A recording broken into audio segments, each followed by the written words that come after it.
Here we go. 3, 2, 1.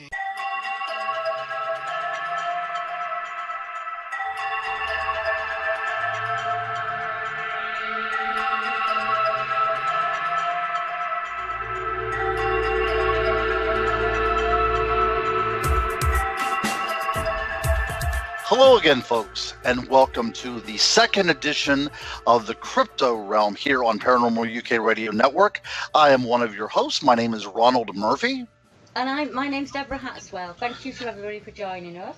Absolutely, Deborah. I must tell you that I am flattered to be on the show with you because I consider this to be your show. You're really the one that put this all together, and you also produce it. So, like I said, I'm glad to be here with you once a week talking about strange critters from around this great planet of ours. Oh, well, thank you. That's wonderful of you to say, because for me, I'm very flattered that I'm talking to you, Ron, because you have a fantastic reputation in the crypto world, the Fortean world, and so does Eric, which is our guest this week. So absolutely, I'm going to get to meet some people that I haven't spoken to before that have a massive amount of knowledge that I can pass on to the guys here in the UK, and we can just roll forward with that. That's right. Now, originally, we wanted to have Eric on as our very first guest, but there was some gremlins running amok and Skype wasn't working perfectly. So we decided to have him on as our second guest, which he's here. And I've known him now for probably going on 17 years now. And the way it all began was I had an unusual experience, and the internet was brand new at this time, and I typed in the search engine, I typed in Bigfoot in Pennsylvania, and there was only one group that came up, and that was the Pennsylvania Bigfoot Society, and Mr. Eric Altman was the lead of that. He was the guy that put this all together. So if it was not for Eric Altman, I would not be here talking with you this very day. It's absolutely wonderful the way that happens, isn't it? For me, it's a similar thing. I know Eric from his work with the BRFO. And when I was setting something up here in England, I thought, what's the best way that I can go about getting people out there? And I thought, what the guys in Philadelphia and Pennsylvania and all across the States are doing, they've made one group, the BRFO. It was the first thing that I'd ever heard of me, and I thought, that's fantastic, that's what I need to do. Get as many researchers out in as many areas, get in touch with the witnesses. So I wouldn't have been here either if it wasn't for the work that Eric did back then. Yeah, we stand on the shoulders of giants in this business, don't we? I mean, this is really how we deal with it. We look at other people's research. There are people out there who are really, they're out in the woods, they're gathering the data, they're taking the eyewitness accounts, and then you and I are sitting here talking about it in the comforts of our own room, which is great. I mean, we also do things in the field, but you know what I'm talking about. As radio hosts, we're actually very pleased to have these types of people on with us. So I think without further ado, let's bring Eric on in. Eric, my friend, how are you doing today? I'm doing well, Ron, and thank you, Ron and Deb, for having me on. I really appreciate it, and thank you very kindly for the nice words. Well, you know what? In this field, again, and I hate to harp on this point, there's a lot of good people. But on the flip side of that paranormal coin, there's also a lot of ingenuous people in the field as well. And people that you thought you were your friends will, somehow not be there at the end of the day. And I feel for you, my friend. I mean, I have been involved with groups that I thought were my friends, and now, down the road, it finds out that it's not to be that way. But you've stayed true to this field, no matter what anybody has said about you or anybody has done to you. And that's the kind of people that we really like, isn't it, Deborah? The people that stay with it and toe the line regardless of the situation that they're in. I think you must have a passion for it, like me, Eric, I would imagine. Do you mind if I ask what got you started? What got you interested? Oh, certainly. My interest in all things paranormal, cryptid, UFO, strange and unusual began at a very early age. I was around probably 8 or 9 years old, and I used to watch a lot of cartoons as a kid, of course, and I was big into sci-fi and the horror genre. And afternoons they would show different drive-in theater movies on television, different sci-fi horror movies, that sort of thing. And I had such a keen interest in the subjects. And there was a movie called The Legend of Boggy Creek that was directed and filmed by Charles B. Pierce.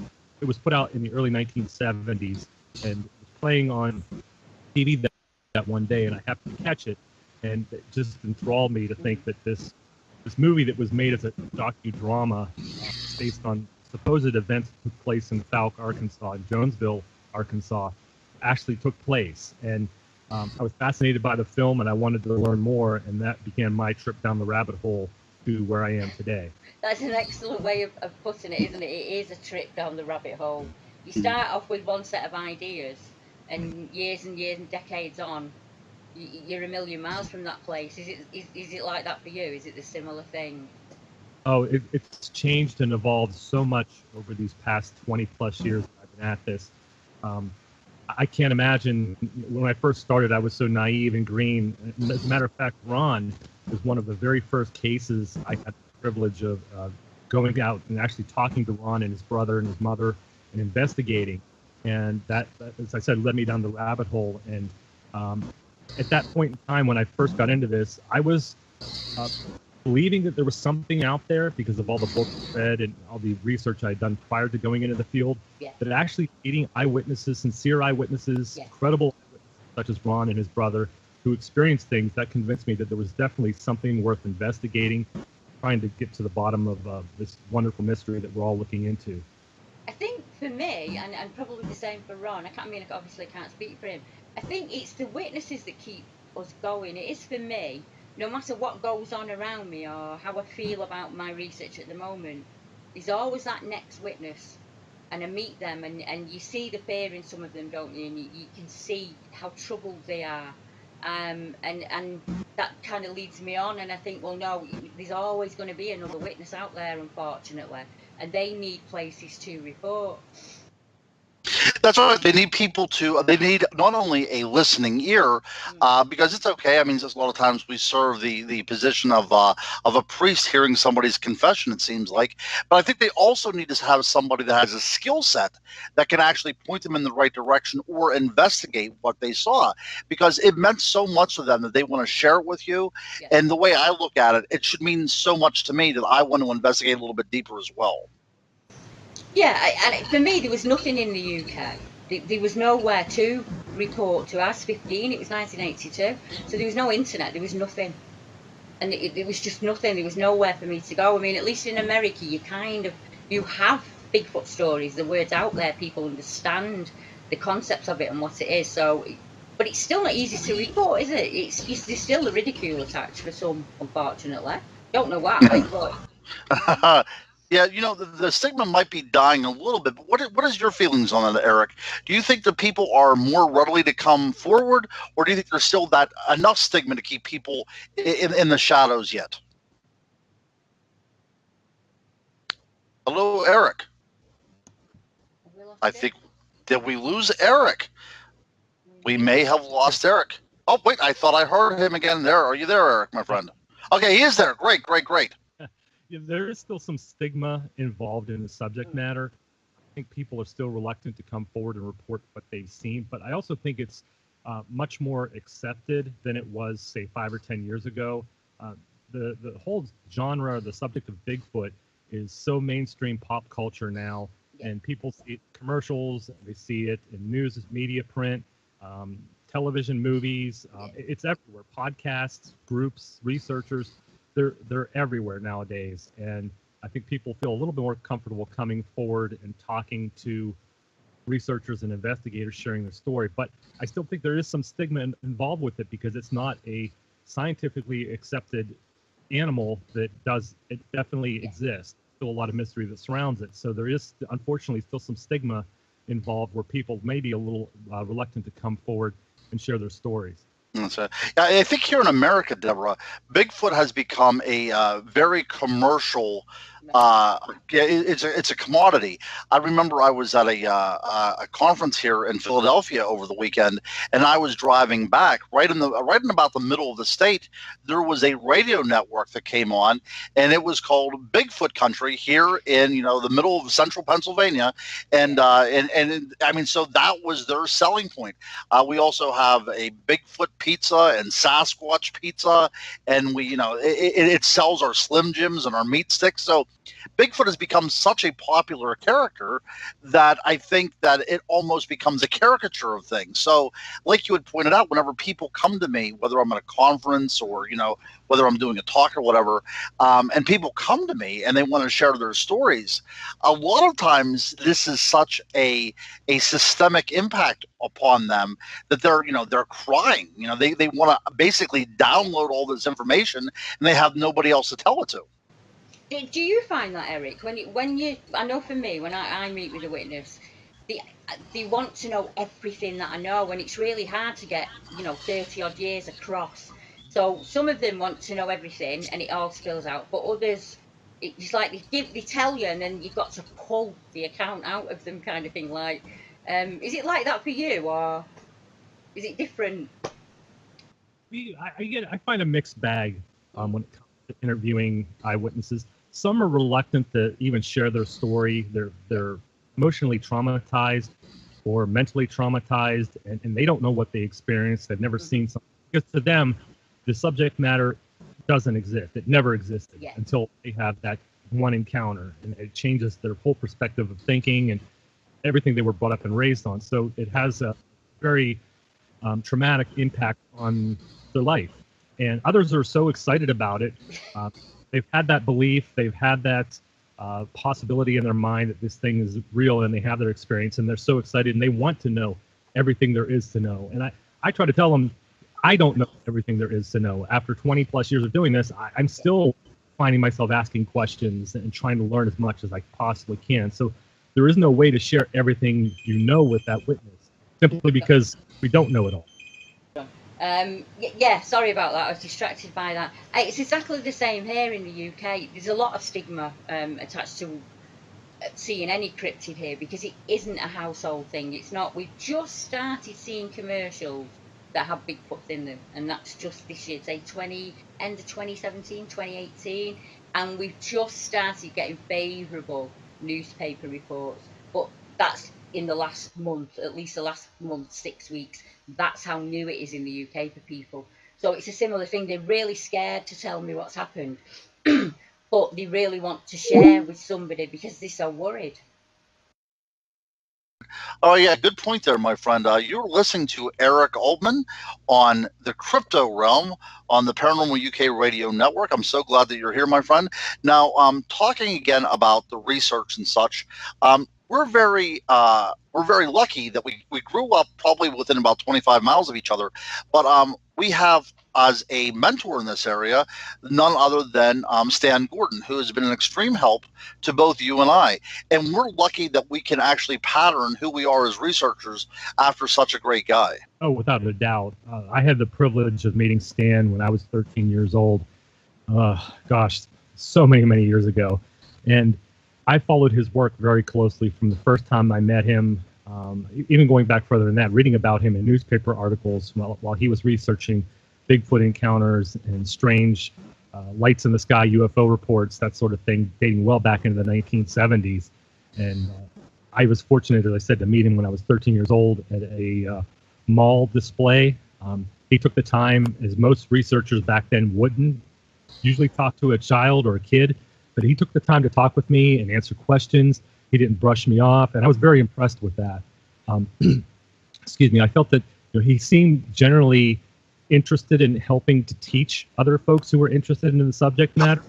So I immediately took that to heart and began to study his work, study his research, follow his reports, and continue to keep in touch with him through the years. Now, Stan and I work very closely together. We've investigated cases together. If I get something or he gets something, we'll be on the phone calling each other and letting each other know.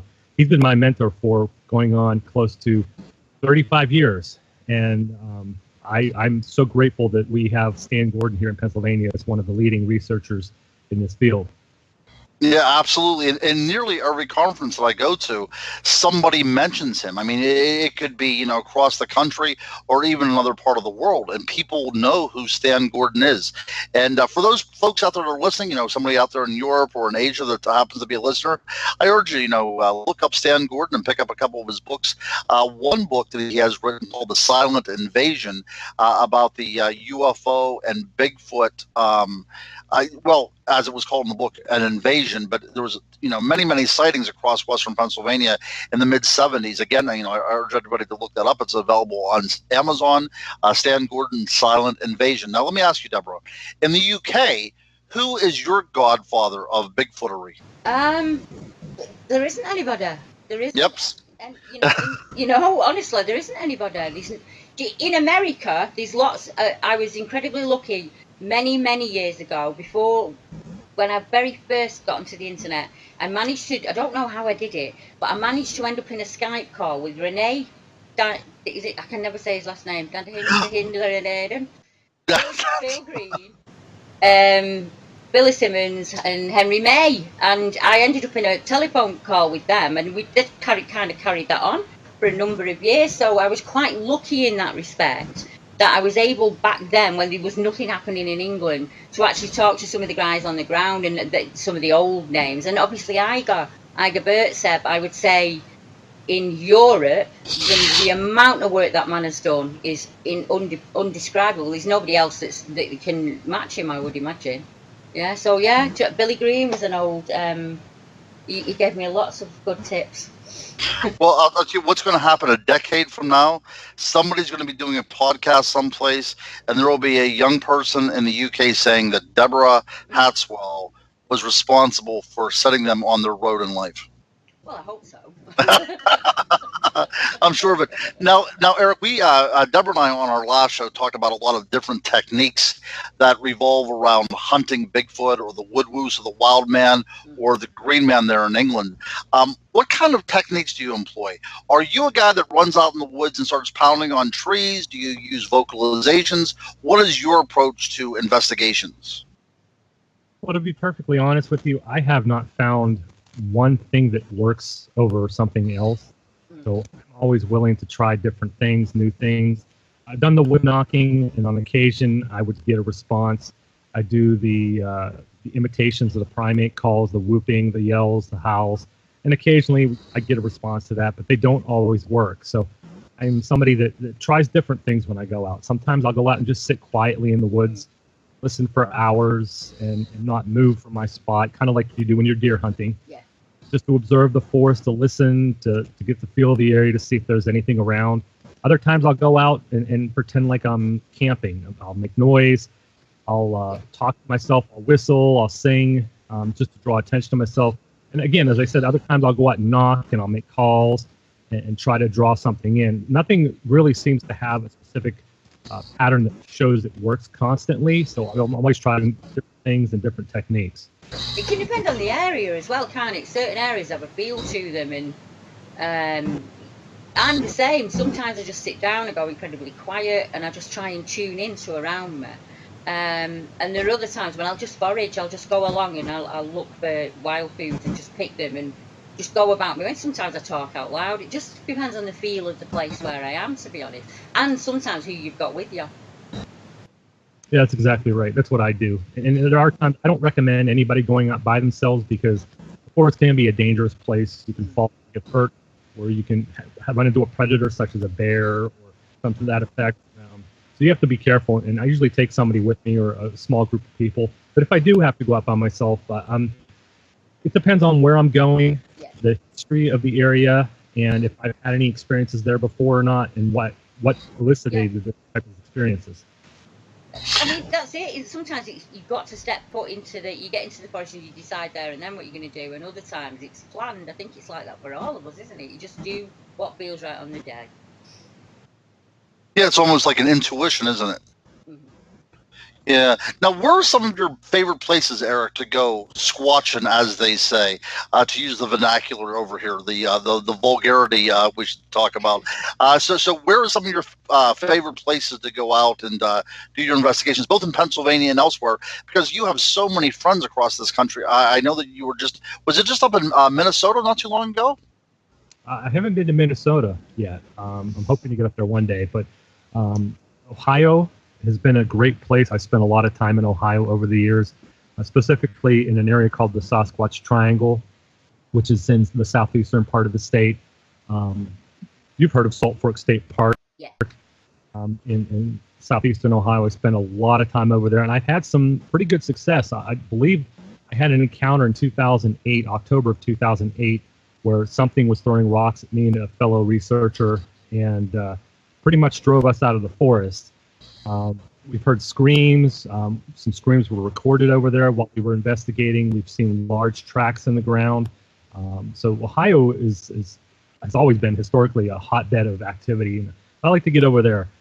Here in Pennsylvania, my home state, there are two areas that I frequent, and I frequent them specifically due to the reason of high number of sightings and encounters and activity that I've experienced, and the first being the Chestnut Ridge here in southwestern Pennsylvania. Now, Ron, you're familiar with Chestnut Ridge. Yeah, without the Chestnut Ridge, also, I wouldn't be involved because, I grew up. I actually, looking out my window right now, I can see it. So I'm 48 years old. So I think that all but about 4 years of my life, I've lived in sight of this Chestnut Ridge. You're very fortunate because I'm about 20 miles away from the Chestnut Ridge. So I look out my window when I see another house. But the Chestnut Ridge is the furthest western ridge of the Appalachian mountain range, or the Allegheny Mountains, if you will, the Little Highlands. And it runs from Indiana County all the way down into Preston, West Virginia. It's about 100 miles long, many, many miles wide, and it's a variety of different topography, from hills and valleys to steep mountainous terrain, thick forested areas in some parts, rural villages, small little towns and communities that blanket the ridge from north to south. And it has its own share of strange and supernatural events that have taken place over the past 200-300 years. Anywhere from UFO sightings and strange lights in the sky, strange booms and mysterious noises, cryptid creatures from Bigfoot to flying cryptids to strange cats, large cats like wildcats or mountain lions, black panthers. It has such a strange phenomenon, even haunted locations, Ron. You know that as well. Yeah, that's right. That's right. It seems to be the hotbed for nearly everything paranormal, to the point that in the 70s it was actually called the Twilight Zone of Pennsylvania. Just a very, very strange mixture of all things paranormal. Like you had said, there's hauntings, and when we're talking about, like, almost every place would have their stories of hauntings. But these seems very concentrated. That's what we're talking about. We have the cryptid sightings of, like, thunderbirds and black cats, like Eric had mentioned. Also Bigfoot, and plenty of werewolf sightings as well. Yeah, I was just going to say, it's a big area for dogman accounts, isn't it, Pennsylvania? It is. And the Chestnut Ridge serves as a perfect highway.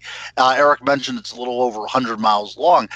So if you were, a very elusive animal, you could actually cover, a great distance without ever being seen by simply using it as a highway. It's not a place I know. I do know State Salt Fork Park because I have a friend there that researches there, Tim Stover. He's researched there for a long, long time. I've actually spoken to some of the fish and game guys from there back in 2008. So I do know that area. I don't know the Chestnut Ridge area, but I would imagine, like the Appalachian Trail, it was what we would call in the UK a green corridor. So lots of access and lots of food along the way. Right, yeah, it's become a green corridor. At one time, it was completely deforested. For the lumber industry, a lot of coal mining was done on it. So it's returned in full fervor now. I mean, it is a very, like Eric had said, and he did it perfectly to paint the picture. Little small towns nestled along its foothills. a few houses here and there, but for the most part, it is still a very wild, very intimidating place. Whenever Eric said a little bit earlier about never go out investigating by yourself, this is the perfect example. Not so much that a creature might grab you and you'll never be seen again, but there's a lot of, like, not only the snakes, there's a lot of copperheads and rattlesnakes, the venomous snakes here in Pennsylvania, but you also have a great degree of limestone and a lot of outcrops and things like that. So it's very, easy to assume that you could get out there and get stuck and break a leg or what have you. So not really that safe of a place, but the perfect place if you want to remain hidden. Yeah, well, yes, that's it. They don't make it easy for us, do they? No, they don't. They don't. Very few cryptids hide out in Walmart parking lots. Yeah, exactly. I was just going to ask you, Eric, have you ever been on an investigation where more than one phenomenon has happened? I.e., you're out in a Bigfoot and you see lights? Because that kind of happens in the UK. It happens in Pennsylvania. It happens to me quite frequently, as a matter of fact. To be perfectly honest with you, I was never really, when I first got into the Bigfoot research, I was never really one to tie the phenomenons together. Yeah. I always thought it was its own separate phenomenon, from lights in the forest to UFOs. And sure, Stan talks about it significantly in his books and his research, but I never really bought much into the fact that they might be tied together until I started experiencing it myself. I've been out in the forest on many occasions up in central Pennsylvania, western central Pennsylvania, Clearfield County, up on the Rockton Mountains, where I first experienced the lights in the forest, along with possible Bigfoot activity. And I've also experienced it on the Chestnut Ridge with other investigators when we were out following up on a sighting report or a claim. We go to an area and stake out that area at night, and then we'd see the lights moving through the forest. And our first assumption would be, hey, somebody's over there, there's a flashlight over there. Yeah. And we'd watch light dancing through the trees, and then it would just disappear. And we think, okay, that's kind of strange. If there is somebody out there, why are they walking around in the forest without a light? Yeah, exactly. Out here in the forest time of night with a flashlight. But I've seen it many, many times. I've watched lights change from solid white colors to different colors, blues, reds.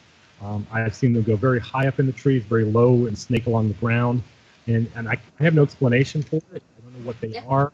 But they are pretty intriguing, and to this day, I don't know if they're related to the Bigfoot phenomenon or they just happen to be coexisting in the same location. But I have experienced that phenomenon. Yeah, the first time I've ever now, Deborah, I'm going to ask you as soon as I'm done with this story here. Have you ever seen one?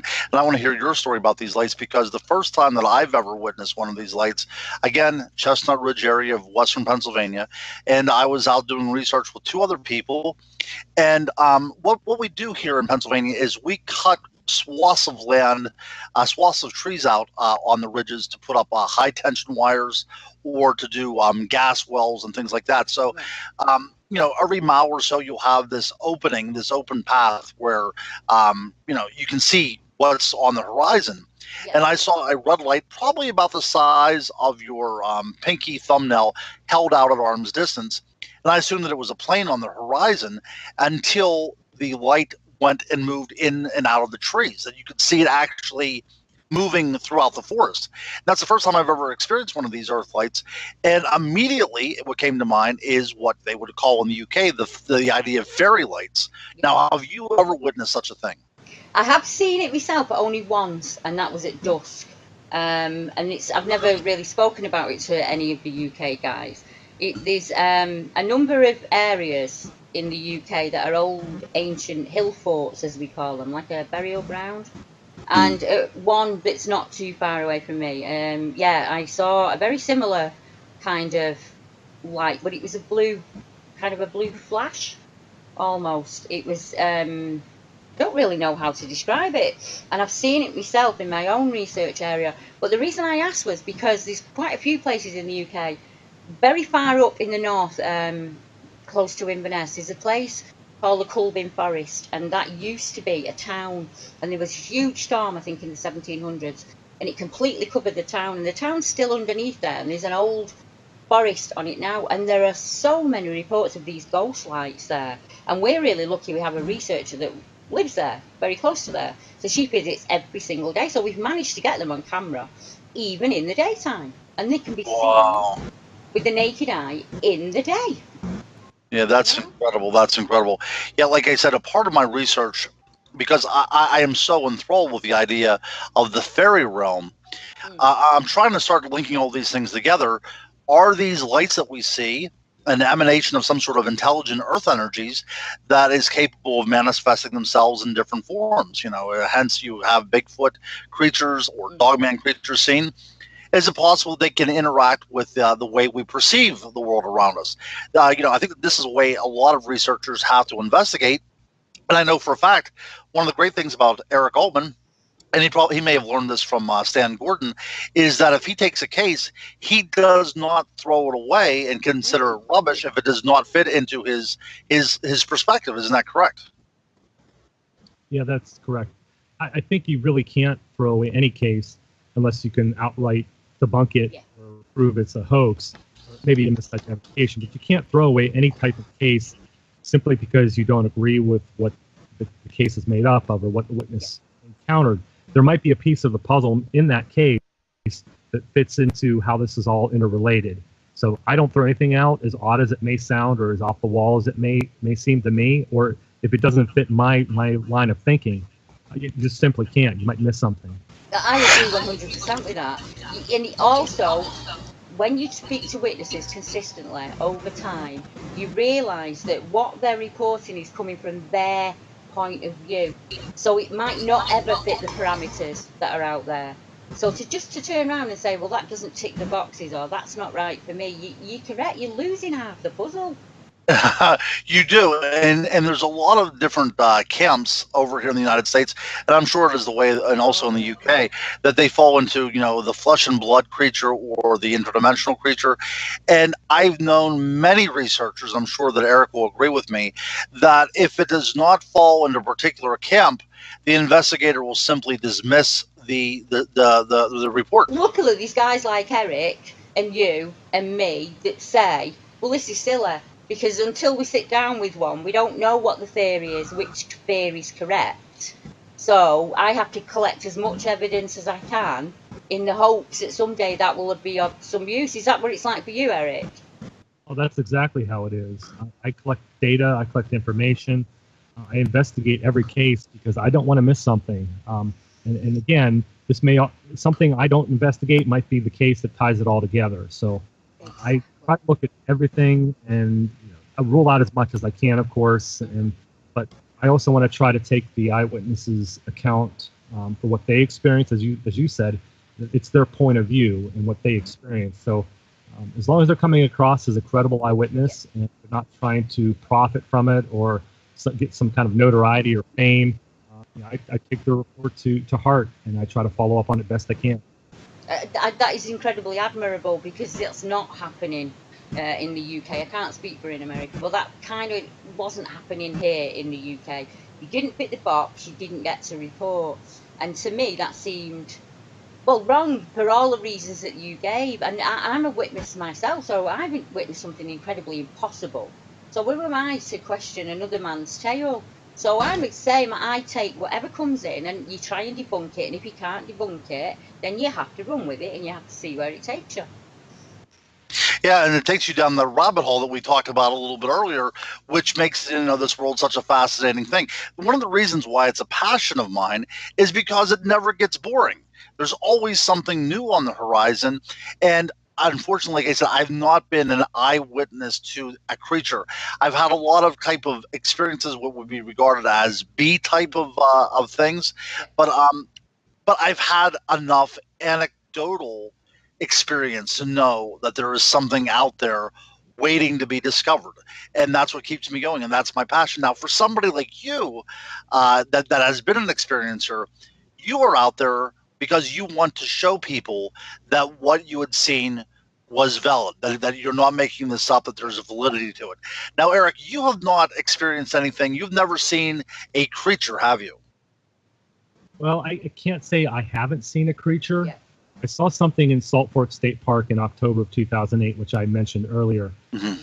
I was out in the park very, very late at night after 3 a.m. with another researcher, and we were at one of the picnic areas that's known for sightings and activity. and we had rocks thrown at us. And I'm shortening this encounter down because it's quite a lengthy encounter. But we had rocks thrown at us, and it frightened the person I was with. His name was Mike.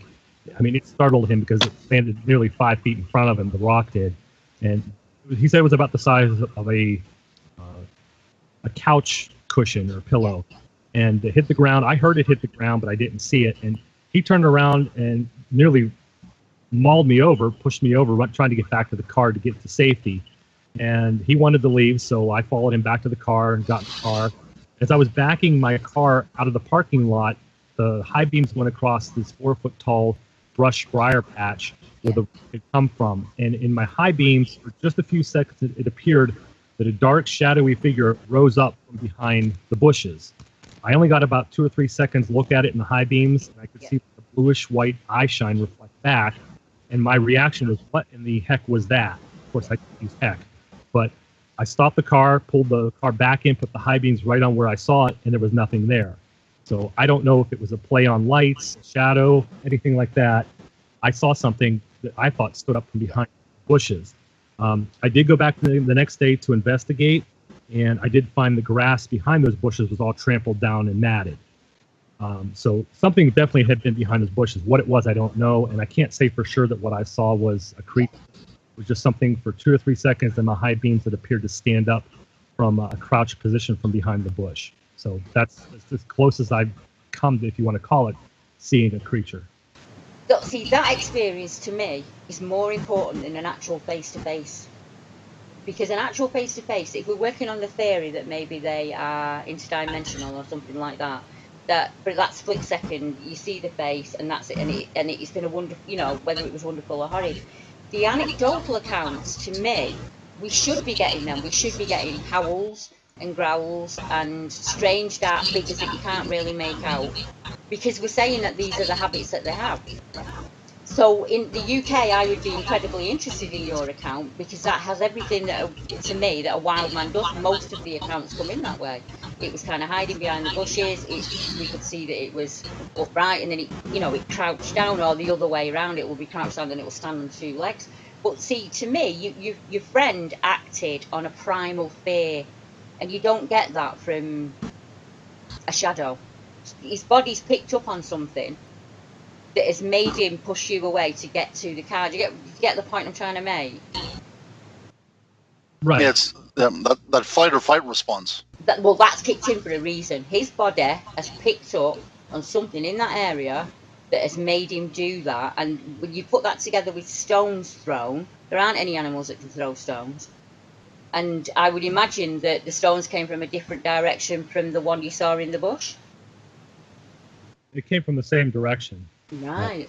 So then there's your stone thrower then. See, I would add that to my map, because I would want to know that was happening in that area, in the hopes that if somebody else got in touch maybe 2, 3, 4 years down the line, I would then be able to say, well, actually, that happened. That's why I collect it. It might seem like nothing to some people, but to me, those accounts are incredibly important. Right. And it also makes biological sense, doesn't it? If you're an elusive animal, you don't want to be completely face-to-face confrontational. You're going to try to displace what's ever in your area by not being seen.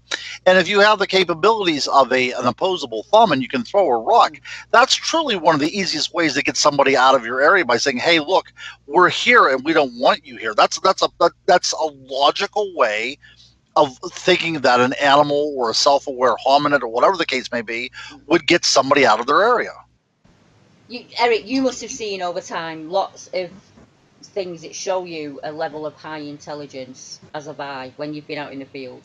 There's a lot of trickery going on, isn't there? Without a doubt. Yeah. They seem to be, and I don't know, I can't say honestly if this was a Bigfoot that was responsible for it. Whatever animal or being you've encountered seems to be intelligent enough that it always remains out of sight. It always remains hidden from wherever you're looking for. And you mentioned the rock throwing. If you get rocks thrown at you from a direction, you should be able to see something on the FLIR thermal heat seeker that there's something there. And when you're looking, there's nothing there. It's like it knows how to blend in with its environment and hide very, very well. when it does the calls, it seems that in some cases, and I've heard this from other researchers and other witnesses, that it tends to have the ability to mimic other animal calls. People even say they have their own language. So they sound very similar to humans talking, but in an undiscernible language. And they seem to be just very intelligent beings, to the point where they know how to manipulate their surroundings. They know how to use their surroundings to hide and be seen. They know how to torment researchers and witnesses, to play with them, play with their minds, if you will, or to feed their fear and to drive them out of the woods, such as it did Mike with the rock throwing. Yeah.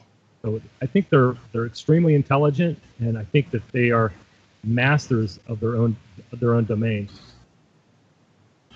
Yeah, I think that's the perfect way of summing it all up. One of the most unnerving things I've heard from researchers is these creatures copying the human voice to the point that they've even been known to call out somebody's name, which really is an intriguing aspect.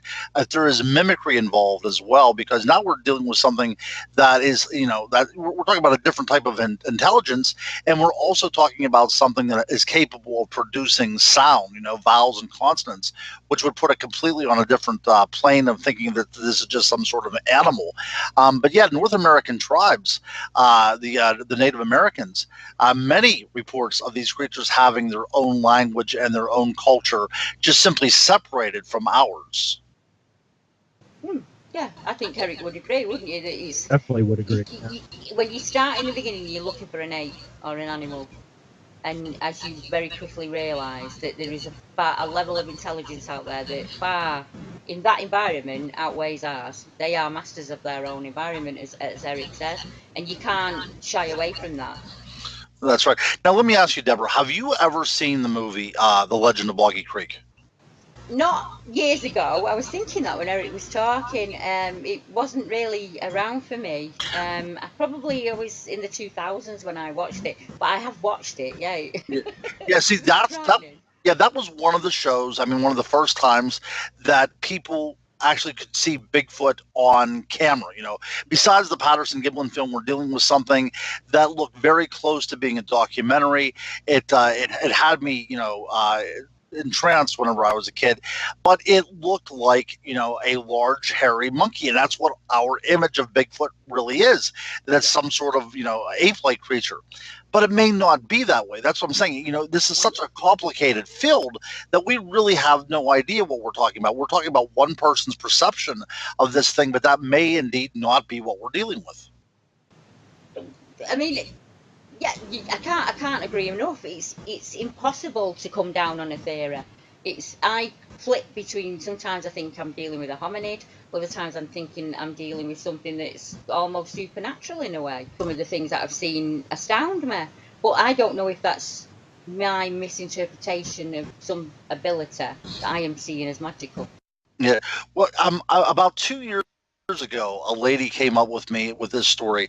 Again, not very far from the Chestnut Ridge. It's in Pennsylvania, but probably about 25 miles from the Chestnut Ridge.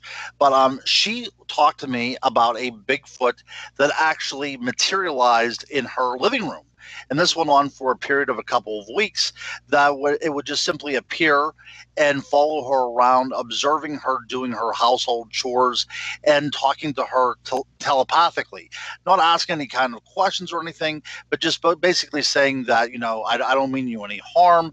And this went on for a couple of weeks, and it vanished without any kind of pomp and ceremony, just like it came. So what are we supposed to do with these kind of tells as well? Are we saying that this lady is completely a wacko, or are we going to take some sort of credence and say what she was sane enough to tell me this story? It meant something to her, and she knew that she was facing ridicule if she would tell the wrong person, but she still needed to tell somebody. So what are we supposed to do that? Now, of course, I never wrote that story off, because she believed that there was an 8-foot tall Bigfoot creature that visited her in her house. Have you experienced that, Eric? People have told you things like that where they see them at home? Not in the house necessarily, but around the house.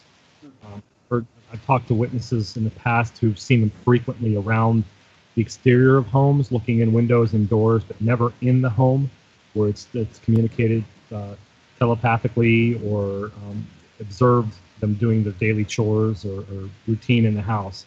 So I haven't experienced that, or I haven't talked to any witnesses who have experienced that. I have here in the UK. I've spoke to people who've experienced something like that, and I tend to find that I usually ask them whether they have an ability with animals or earth energy, and they usually fall down on one or the other, or they're empathic in some way. And I wonder if they are just like a beacon, like you get beacons to the spirit world. Maybe some Sasquatch can see, you know, some people have an ability and they can see through that realm and they can communicate. You know, I think sometimes it might just be that. No, I think that's a good point. I think that's a very good point.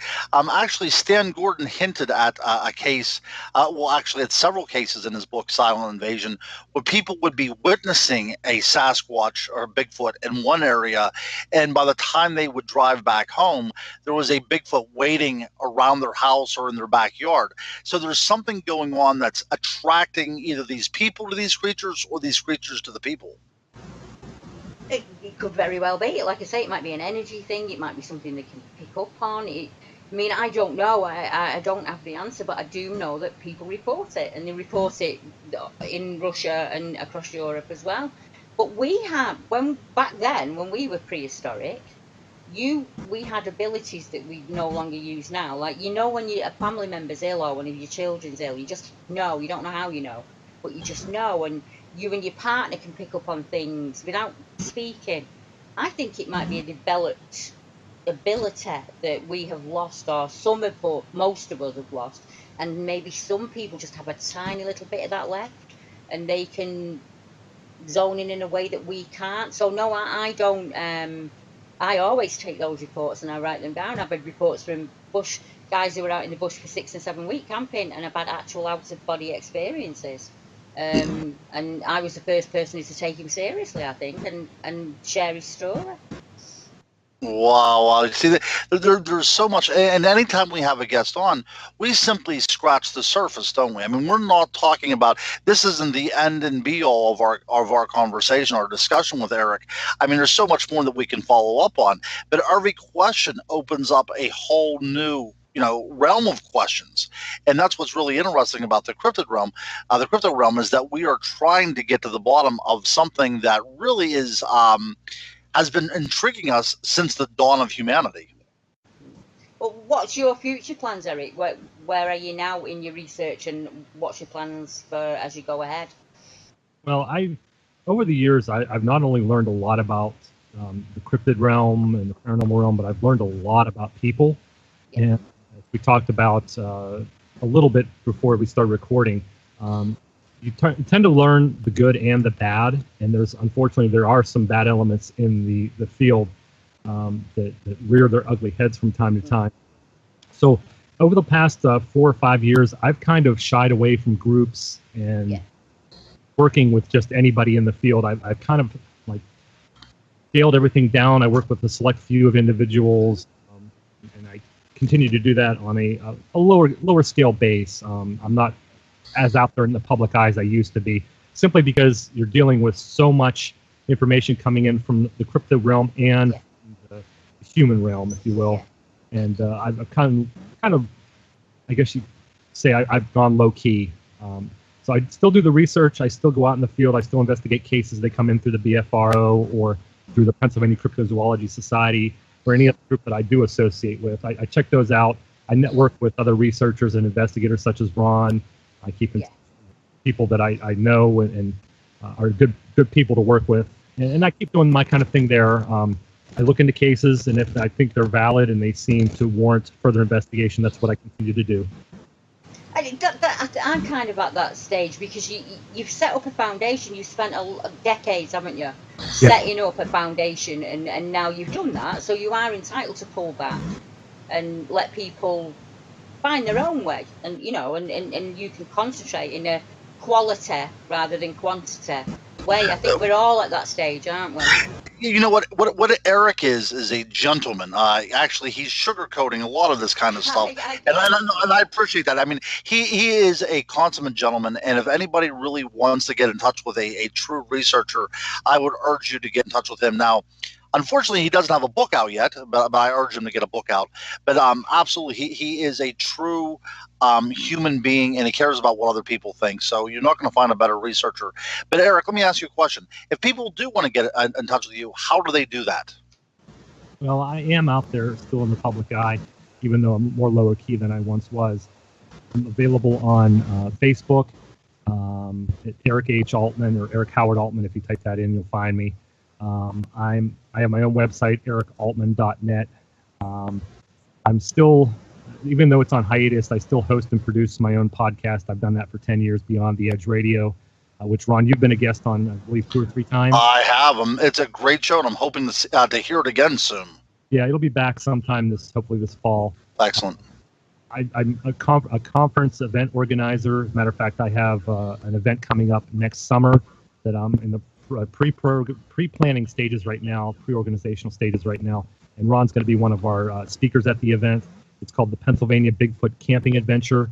And it's kind of, it is a charity fundraiser. We're doing it for 3 local charities in the area.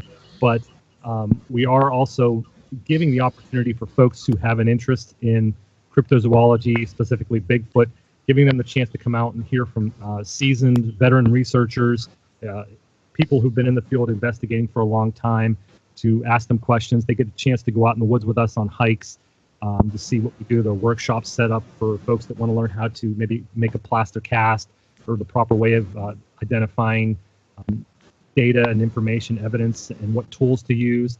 So the event's coming up next May 31st, June 1st, and June 2nd of 2019. And it's a chance to give back to the public, to let them know that what we're doing is legitimate, how they can do it, and be legitimate in what they do. And in the same sense, helping out some local charities in the Pennsylvania area. Yeah, I'm very proud to be a part of it, because not only is it for charity, but it's also a family event as well, too. This is something that you could easily break your children to. It's extremely affordable, and it really is a good time for everybody. But again, Eric, you're being very humble and modest. I mean, the people that you have on your lineup are world-class researchers that, you would see at any conference around this country or around the world. Yeah, we have 12 speakers coming in. 6 of them I've already made. I still have 6 more to release the information on who will be speaking. We've got some celebrity guests coming in, as well as special guests, whether they're in the paranormal field or cryptozoology field.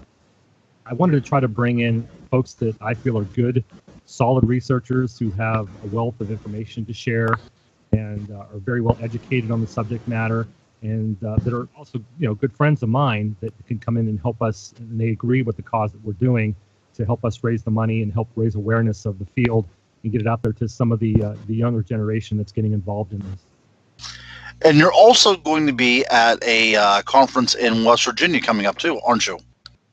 Yeah, I used to do a lot of speaking appearances. I probably did 15 to 20 a year a few years ago, but like I said, I've cut back on a lot of what I've done.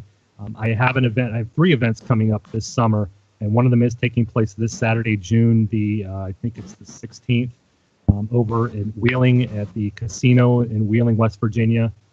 It's the Mountain State Paranormal Conference, I think it's called, Mystery Conference, and such names as John Zaffis will be there, Rosemary Ellen Guiley, David Weatherly, Dave Spinks, Sean Austin, myself, I'll be there. Stan Gordon will be there.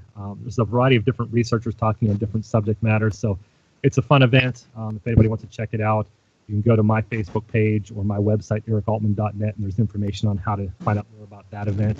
And hopefully, Ron, you and I will be working together on a couple of events in the near future. Oh, I cannot wait. I tell you what, it's a true pleasure working with somebody as pleasant and as nice as you are. And even whenever I was getting started in this field, you were never critical, and you were always very, very helpful. So again, like I said, I'm glad that we've spoke to you before on the show, on my other show, Inside the Goblin Universe. But this is our first time on this show, and I really wanted to have you as our first guest. But as we said at the outset of this program, there was storms going on. Skype was giving us some difficulties. But as far as the second guest, I couldn't have asked for anything better, buddy, and I appreciate that. Well, I appreciate both of you asking me to be part of the show. It's been a real thrill and honor to be with you this afternoon or this evening or wherever you're listening in tonight. Thank you so much for having me on. It was great to talk with both of you guys and share some information, pick some brains, and learn a little bit more. That's right. That's right. Now, are you working on any particular investigation right now? I know that you're big on confidentiality, but do you have anything in the works that you're excited about? I've gotten a few leads from Stan and from a fellow PCS researcher about some activity taking place not far from where I live. Reports of seeing a tall, upright white creature around the Delmont, Pennsylvania area, hearing some strange audible cries and screams coming from Harrison City, Pennsylvania, and a couple of odd reports coming out of the Jeanette, Pennsylvania area. So I'm looking into those cases. I did follow up on some stuff up in New Kensington, Pennsylvania, which is a suburb city outside of Pittsburgh, just north of Pittsburgh, some possible activity up there. So we are getting information in and some reports in. Most of them are secondhand, so I'm following up on those as best I can. Right, now keep in mind the place where the white Bigfoot was sighted in Delmont, that is the area where the lady had reported the Sasquatch manifesting itself within inside her home.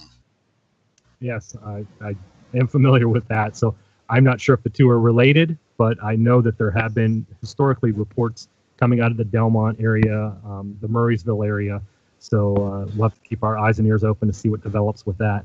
I cannot wait to hear more about this, my friend. Like I said, it was a complete joy having you on our program. And Deborah, I'm glad you were finally able to meet via the internet, Mr. Altman.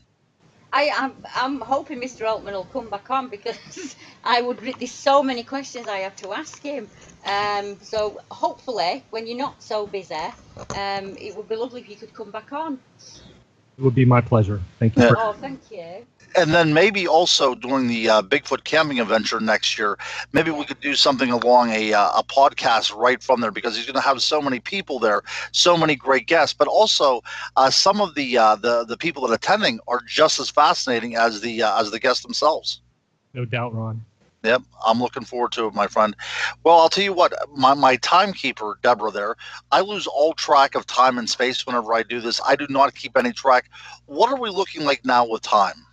I'm not sure, because remember the call cut for me and I was just about to message her.